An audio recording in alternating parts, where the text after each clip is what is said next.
m'entendez? Alors bonjour. Je me présente, je m'appelle Laurence et je tiens le blog de Bout de Gomme. Je pense que vous me connaissez. Donc, qu'est-ce que je peux vous dire d'autre? Je suis avec Chris, Inelli, parce qu'on travaille Bonjour. on travaille toutes les deux ensemble. On s'est connus au début du blog. Et du coup, c'est une amitié qui perdure dans le temps. Elle teste tous les cahiers que je fabrique, que je confectionne. Elle donne son avis. Je râle. Elle râle. Enfin voilà quoi. Donc du coup, je trouvais que c'était mieux parce que je suis super timide. Et du coup, c'est une grande première pour moi. Et voilà, donc je suis venue vraiment juste pour vous rencontrer en fait. Faut le savoir, hein. Donc, donc il faut mettre en sourdine les carnets et les stylos. Hein, on les met en mode avion parce que nous, on va juste faire un petit moment sympa entre nous où on va vous donner la parole, je pense, sur l'utilisation que vous avez des cahiers et où vous les placez, pourquoi pas. Moi, j'aimerais bien savoir ça aussi, ça serait super intéressant. Donc du coup, je vous présente les cahiers. Alors, je vous présente les cahiers. Voilà, pour ceux qui ne les connaissent pas, mais vous les connaissez, donc du coup, on va aller super vite. Donc ça y est, on a enfin toute la collection. On a la collection des calculs, donc du CP au CM2, la collection de la numération de cette année qui est sortie. Donc un gros boulot sur CE1 jusqu'au CM2. Le CP, il est encore mélangé. C'est numération CP parce qu'on devait faire numération à la base. On ne devait pas continuer. Donc du coup, on a mélangé ces problèmes parce qu'on pensait qu'il n'y avait pas besoin de trop de problèmes. Vous n'entendez pas? Vous m'avez entendu? Ah bah il faut le dire alors, hein. D'accord? Parce que je peux parler beaucoup plus fort. Voilà. Du coup, voilà, donc il y a les cahiers de numération. Je pense que vous, je ne sais pas si vous les connaissez tous. Après, ils sont posés sur la table à la Voilà, fin. on vous a tout emmené justement dans ma valise, 15 kilos. Donc du coup, c'était lourd la pédagogie. Et du coup, voilà, donc il y a les 5 cahiers de numération. Il y a aussi les 5 cahiers de problèmes, donc que vous devez connaître au cas où, qui fonctionnent vraiment bien en rituel journalier. Donc c'est comme ça qu'on les a conçus. Et les cahiers de géométrie, donc ceux-là, je pense que vous en connaissez beaucoup. Et ceux-là, ils sont super pratiques parce qu'enfin, on fait de la géométrie. Enfin, je me permets de le dire. Parce qu'avant de les créer, je ne faisais pas beaucoup de géométrie. J'en faisais, mais ça passait souvent à la trappe. Voilà, je me permets de le dire. Voilà. Donc voilà nos cahiers. Du coup, on peut passer à la suite. Et voilà l'intitulé de notre atelier. Alors nous, ce qu'on voulait surtout vous montrer aussi, c'est qu'on a entendu, et même en croisant certains tout à l'heure, que les cahiers de Bout de Gomme, c'était des cahiers qu'on utilisait à la fin, en réinvestissement, en exercice d'application. Mais nous, dans notre utilisation de classe, on les utilise à différents moments. Par moment, ça peut être vraiment pour la découverte de la notion. On peut partir du support cahier, on vous montrera tout à l'heure, notamment sur de la géométrie. Ça peut être pendant la phase de recherche aussi. Je me permets de te couper. Je la coupe. Parce qu'en fait, en phase de recherche, ça peut être intéressant de l'utiliser parce qu'il y a beaucoup de pages en fait sur la notion. Vous voyez, par exemple, en géométrie, vous avez 3 pages sur la même notion. Donc, du coup, vous ne gâchez pas votre page pour l'exercice final, quoi. Donc, c'est intéressant. Donc, les élèves peuvent se mettre en recherche sur une première feuille, une première fiche, et la deuxième fiche tester, et la troisième fiche réinvestir.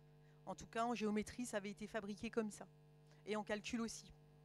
Et de toute façon, en problème aussi, puisque ces fichiers c'est des exercices spiralaires. Donc c'est intéressant que les élèves puissent expérimenter et se mettre en recherche sur la trace écrite. Pour la mise en commun. Allô, si. Ça coupe. Pour la mise en commun aussi, c'est un intérêt de partir du support que les enfants ont fait sur le cahier et dire qu'est-ce qui a bien fonctionné ou au contraire les difficultés qu'ils ont pu rencontrer sur tel ou tel exercice. Je suis allée trop vite, parce que c'est pas le même écran. Bien sûr, c'est aussi, et beaucoup l'utilisent comme ça en exercice d'application. On a la banque d'exercices, on n'est pas obligé d'aller chercher à droite à gauche. On en a parlé avec plein tout à l'heure, le double niveau, pour ça, les petits fichiers, ils nous aident beaucoup. Hein. Ça a quand même cette utilité, il faut vraiment le dire. Par rapport à l'institutionnalisation de la notion.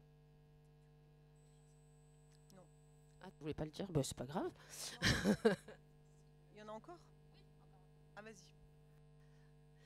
Des exercices d'entraînement, comme disait Laurence tout à l'heure, certaines notions. Moi cette année, on a testé le cahier de numération CE1 et effectivement sur les nombres de 0 à 69, on a beaucoup de pages. À un moment donné, certaines servent vraiment à du réinvestissement et de manière autonome.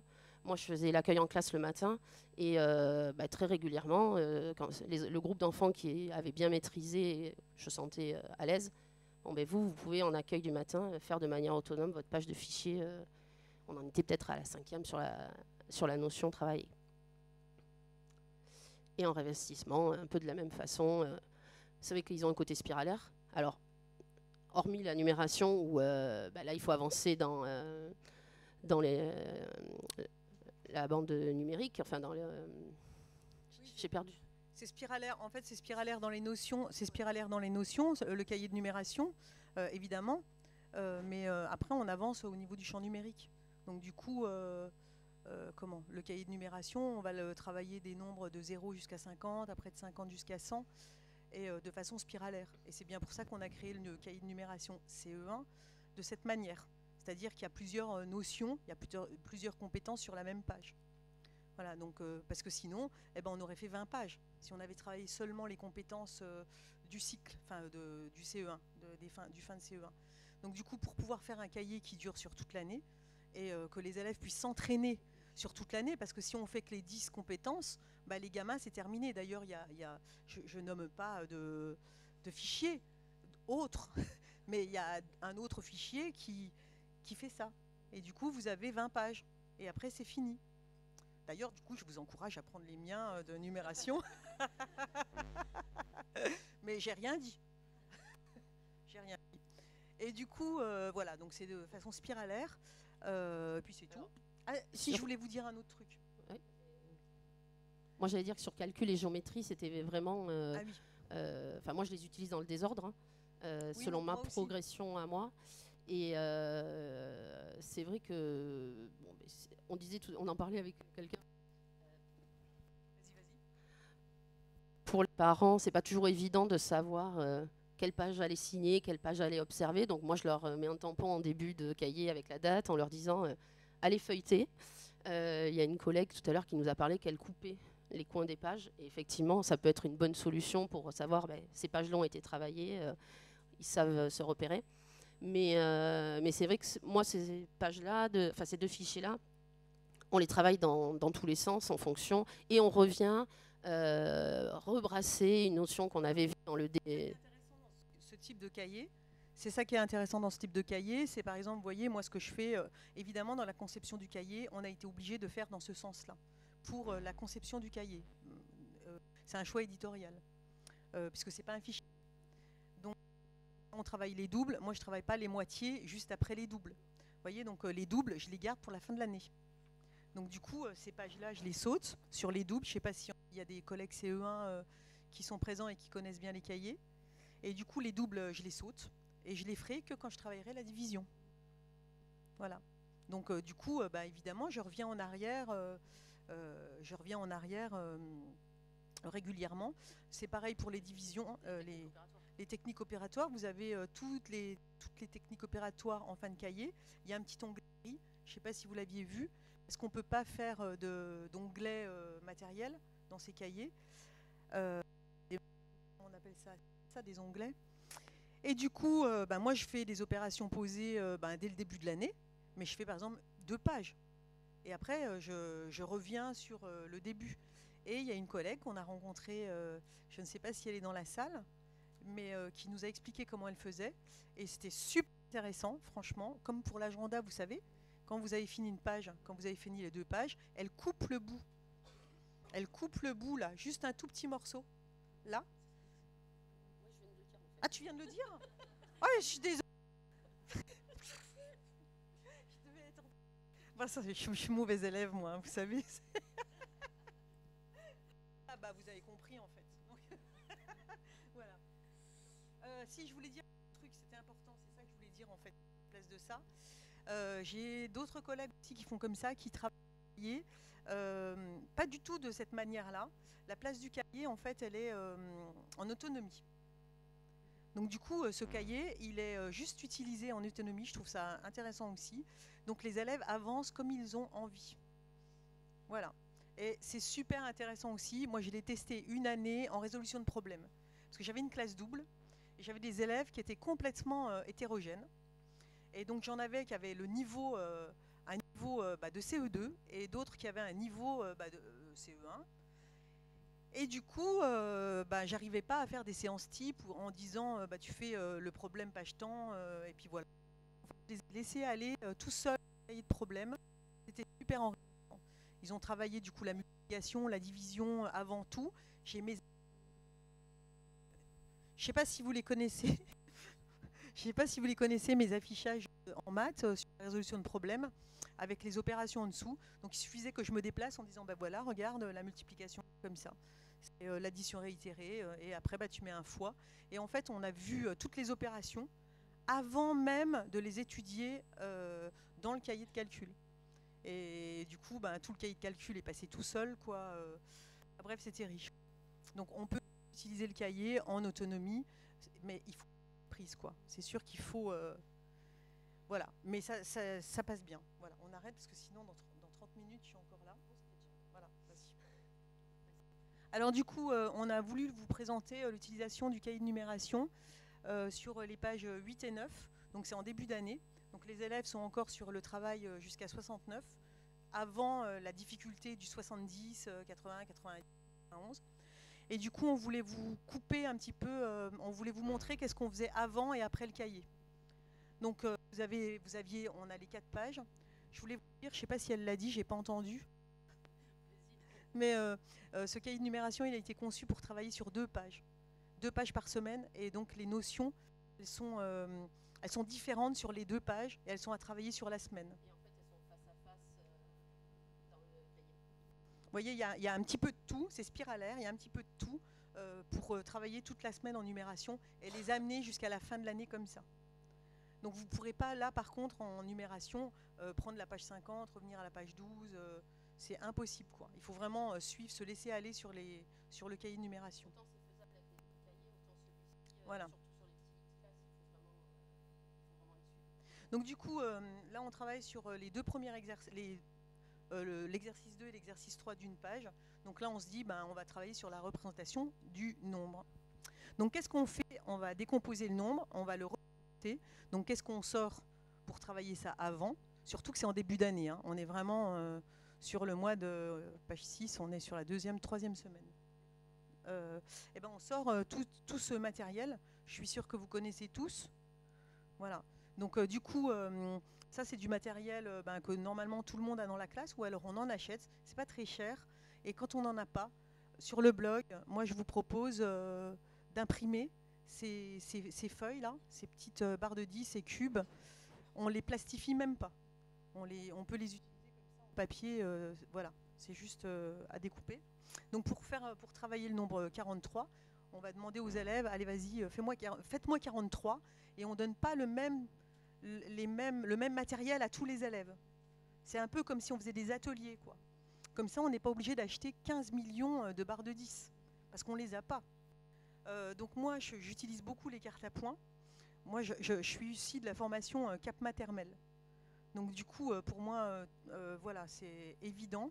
Donc on sort quand même de la représentation du dé, hein, de la constellation et tout ça, pour quand même être sur de la barre de 10. Enfin, on sort d'une représentation unique. Je voulais aussi vous montrer quelque chose qui est vraiment intéressant. On prépare avant, dans les petites caisses, tout le matériel pour les élèves. Comme ça, on n'a pas peur de manipuler, qu'il y ait du bazar et tout. Moi, je passe, où je demande à un élève et on donne les petites boîtes à tous les élèves.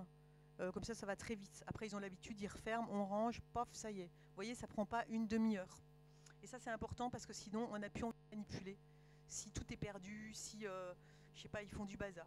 Pareil, j'ai une grosse boîte de cubes et je prends des poignées, je compte pas, je prends des poignées. J'essaye d'aller très vite sur la gestion de la manipulation pour pas me dégoûter, en fait, moi, sur la gestion. Donc,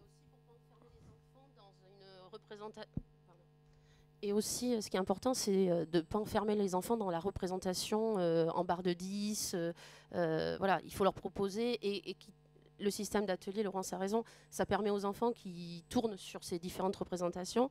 Là, on est parti sur des cubes. Voilà, si on n'a pas, on connaît le nerf de la guerre, hein, l'argent, dans nos classes. Si on n'a pas les moyens, on s'est inspiré ici de petits cubes en bois sur lesquels on a écrit. Bon, mais des jetons. Si on n'a pas de jetons, on peut avoir des bouchons aussi. On peut utiliser plein de choses. Ça, c'est le matériel Montessori, donc, qui représente 10. Donc, vous l'avez directement enfermé, en fait. Vous avez les fermés, donc c'est différent de la barre de 10. Mais ils peuvent compter. Là, ils peuvent compter. Et là, c'est des cas plats, tout simplement. Voilà. En fait, tout ce qui peut être, vous devez tous faire ça dans vos classes. Mais effectivement, le fait que les enfants n'associent pas une forme de représentation, un type d'objet et aussi des couleurs, parce qu'à un moment donné, on a été dans cette idée que les dizaines c'était toujours bleu et les unités toujours vert, et d'une classe à l'autre, on n'avait pas le même code couleur, donc les enfants étaient un peu perdus. Voilà, il faut aussi, ça permet ça, de ne pas enfermer l'enfant dans un type de représentation. C'est pour ça que par exemple les affiches au CATOP, il n'y a pas rouge pour les dizaines, vert pour les unités, vous voyez, ça n'a aucun intérêt, quoi. Finalement, les enfants font plus attention à la couleur, quoi, et c'est pas plus mal. En fait, finalement, on arrive plus à faire de l'abstraction, à travailler la vraie numération grâce à ça que des petites béquilles, quoi, on va dire. On peut travailler aussi sur le compteur, donc, vous pouvez l'avoir sur le blog. Donc là, on est déjà sur de la mi-abstraction, donc c'est une mi-manipulation. Une fois qu'ils ont manipulé, qu'ils ont déjà sorti le nombre 43. Donc voilà, mais après on peut très bien, une fois qu'ils ont fini 43, on dit allez maintenant 52, 62, on va vite sur ça, allez représentez-moi 43. Et même si on ne surveille pas tous les élèves en même temps, à force vous allez sur un atelier, vous voyez, deuxième atelier, troisième atelier. Et hop, terminé, on arrête, c'est fini pour manipulation. On reviendra demain sur la manipulation comme celle-ci avec les élèves fragiles, juste les fragiles. Les autres, logiquement, si vous les passez après sur Velleda, voilà, ou sur le cahier, en demandant représente-moi ci, représente-moi ça, vous voyez tout de suite en fait ceux qui auront encore besoin de manipuler. Voilà. Et nous, dans les classes, là, par exemple, après un type de manipulation comme ça, on va faire travailler l'exercice 2 et 3. Et l'exercice 1 et 4, ils peuvent être travaillés aussi à un autre moment de la journée. Vous savez que les enfants, ils adorent les cahiers. Et, chez moi, ils sont fans. Hein. Les robots sont leurs amis. Ah oui, voilà, ils auraient envie de tout faire. Mais c'est bien aussi de leur dire, voilà, on a travaillé ça en manipulation. Maintenant, on va voir à l'écrit et on va retravailler une autre façon les nombres de 0 à 69. Donc du coup... ce que je voulais vous dire, c'est que les deux exercices que vous avez vus, le 2 et le 3, on les pas le 1. Vous voyez comment on utilise le cahier. On l'utilise seulement par rapport à ce qu'on a fait manipuler avec les élèves. Comme ça a du sens. Pour la première page. Je parle de la première page. Donc du coup, après, on se dit, on va travailler sur la droite graduée. Je vous parle du début de l'année, là, d'accord, parce que vers le milieu de l'année, moi, tout ce genre de travail, ils ont l'habitude. Donc du coup, ils n'ont plus besoin de manipuler autant et de travailler. On n'a plus besoin d'autant étayer avec les élèves. Hein. Voilà. Voilà. Le but, c'est d'aller à l'action et en fait, ça va tout seul, ça roule tout seul. Étant donné que c'est spiralaire, nous, en fin d'année, je pourrais donner le cahier sans rien. Donc du coup, gradué. Et donc sur la droite graduée, là c'est la première fois qu'on va mettre des nombres, qu'on va positionner des nombres sur la droite graduée avec repère. Pour ça, qu'est-ce qu'on fait? On va quand même faire un petit travail de manipulation. Et donc, pour travailler sur la manipulation, on va travailler sur la frise numérique. Donc, on va cacher des nombres, par exemple. On cache des nombres, on demande ce qu'il y a en dessous. On cache tous les nombres. Et on demande quel est ce nombre, etc. Vous voyez, on fait beaucoup de jeux comme ça à l'oral. Voilà. On peut aussi leur donner les nombres à remettre dans l'ordre pour Château Vernel,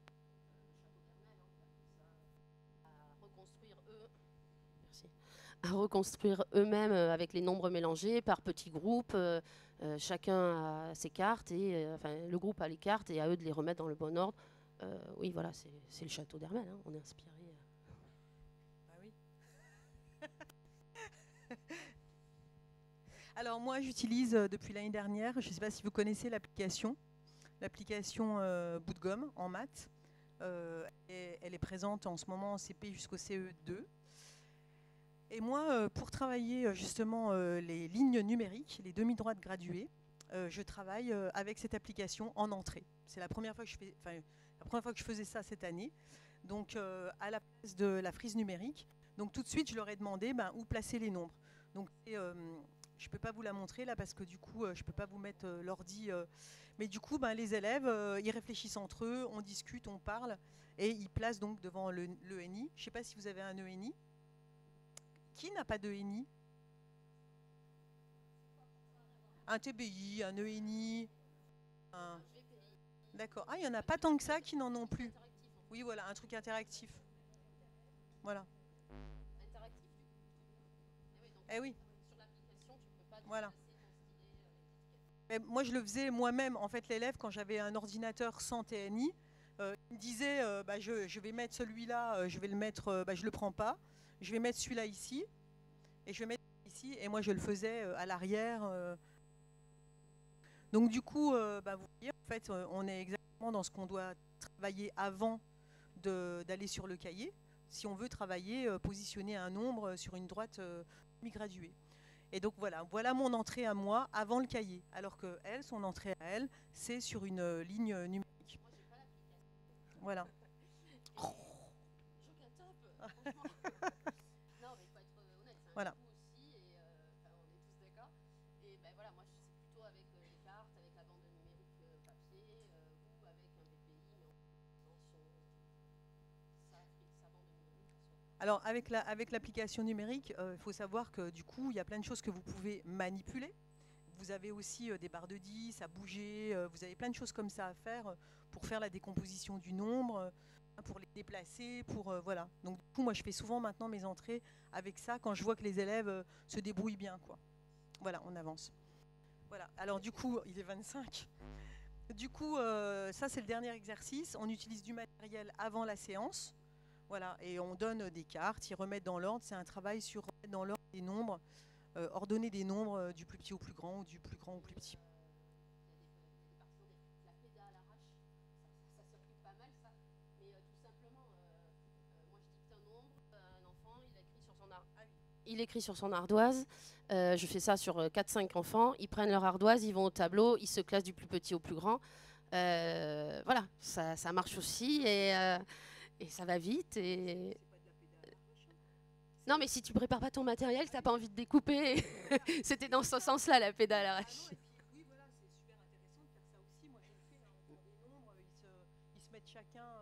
Voilà. Et enfin, en plus, il y a l'effet kinesthésique, le fait qu'ils viennent pour bouger, pour s'organiser, c'est super intéressant, quoi.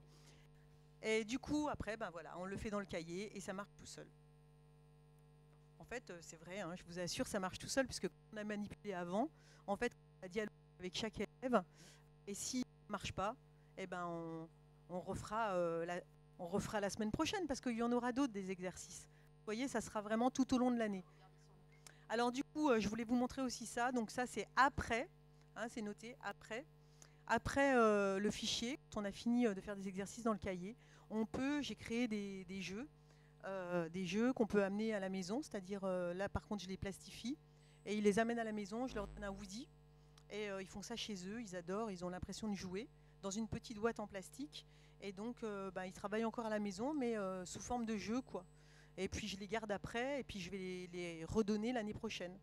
Donc du coup, ils retravaillent encore un peu, s'ils veulent, ils ne sont pas obligés. Et, je peux m'en servir aussi en atelier, bien sûr. Donc ça, c'est les rituels qu'il y a sur le blog aussi. Donc quand je vois qu'il y a une notion un peu compliquée, ou qu'il me reste du temps, je coupe mes petits rituels comme ça, et je les donne vite, vite, vite, en début de journée. Voyez, et puis ils doivent le faire et le coller dans le cahier. Voilà, et c'est fait. Et c'est un petit exercice pour garder les élèves en activité et en projet, en projet de maths. Voilà, qui sentent qu'on est toujours présent sur les maths pour avancer, quoi. Voilà. Et moi, en rituel d'accueil le matin, ils ont une bannette. Alors eux, ils les collent pas parce qu'ils les écrivent dans le cahier, hop, sur leur doigt, ils les reposent dans la bannette, comme ça, c'est réutilisable. Ah oui, elle le plastifie. Ouais, c'est bien aussi comme ça. Le consent, ouais. Alors du coup, non, ça on passe. Voilà. Donc du coup, là, ah oui, dans le cahier de numération, c'est pour ça que j'avais laissé ces diapos. On a des coloriages magiques, il y a plein de coloriages magiques qui répertorient tout. Voilà. Vous voyez, ça, c'est super intéressant parce que c'est en fin de période.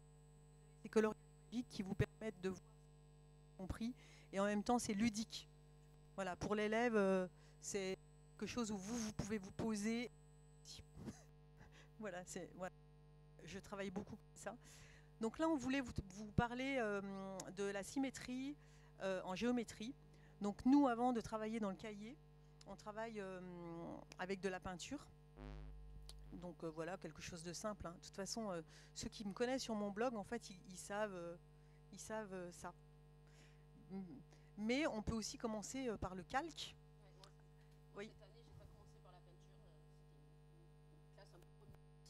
Donc je vous avoue que sortir la peinture, attendre que ça sèche pour leur montrer, je me suis pas sentie capable cette année. Du coup, on est parti directement avec le calque et ça a une bonne. Enfin, ils comprennent assez vite. Une fois qu'ils l'ont scotché, ils font basculer pour voir.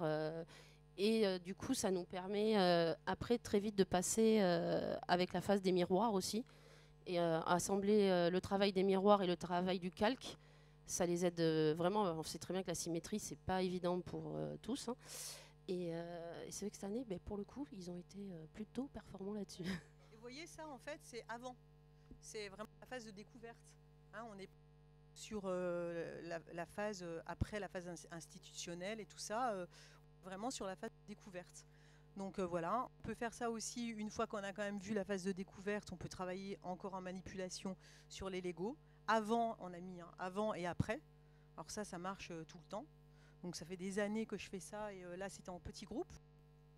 En tout petit groupe, vous voyez, pas de grand chose. Vous donnez les Lego.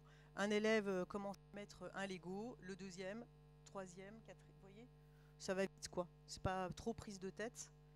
Moi j'aime pas trop les choses qui sont longues, prise de tête où il y aura du bruit et tout ça. Donc voilà. Après on refait un grand où on peut les mettre par 6. Donc voilà. Moi je mets l'axe et puis les élèves se débrouillent quoi. Et il y en a même un qui peut valider et invalider. Quoi. Voilà. Donc du coup, on rebrasse pas mal sur l'accueil du matin. Et moi, par exemple, si je reviens sur celle-ci, un enfant fait une demi, par exemple la partie gauche de l'axe de symétrie. Quand un copain arrive, il lui propose, tiens, est-ce que tu veux faire mon symétrique? Et le copain prend les Legos, parce que forcément c'est des Legos, donc ça attire. Hein. Et il fait son symétrique, et puis la fois d'après, c'est lui qui construira le modèle. En pensant toujours d'alterner, un coup tu fais le modèle à gauche, mais tu peux aussi faire le modèle à droite, et changer l'axe. Un coup ça peut être le modèle en haut ou le modèle en bas, pour leur montrer que la symétrie, c'est pas toujours gauche-droite, quoi. Du coup, on attaque le cahier. Le cahier, là, au milieu, quoi, on peut l'utiliser, voilà. Une fois qu'on a fini la symétrie sur le cahier, on peut travailler sur des ateliers. Donc ça, c'est des ateliers autonomes. Donc vous avez plusieurs types d'ateliers sur le blog où vous voyez des faciles pour les élèves en difficulté et des très difficiles. Vous voyez, on a dit tous les niveaux. En fait, on peut travailler sur 3-4 niveaux. Donc être avec les élèves fragiles et laisser les autres sur du travail très, très compliqué. On vous a enlevé quelques fiches parce que elle m'en a enlevé. J'en avais fait 70. Moi. Et du coup, voilà, donc ça c'est après le cahier, vous pouvez encore les entraîner. Après une partie du cahier, parce que on peut aussi garder les dernières pages pour montrer leur évolution aussi aux enfants, parce que quand on est encore sur les pages intermédiaires ici, les enfants c'est pas encore bien maîtrisé la notion. Donc, pardon. Donc du coup, une fois que les ateliers ont été travaillés, on peut toujours aussi se garder voilà, certaines pages du cahier, et en fin d'année, ils se rendent compte que oui, on rebrasse et on est beaucoup plus performant que quand on avait travaillé au mois de février, par exemple. Alors, voilà. Ah non, fini.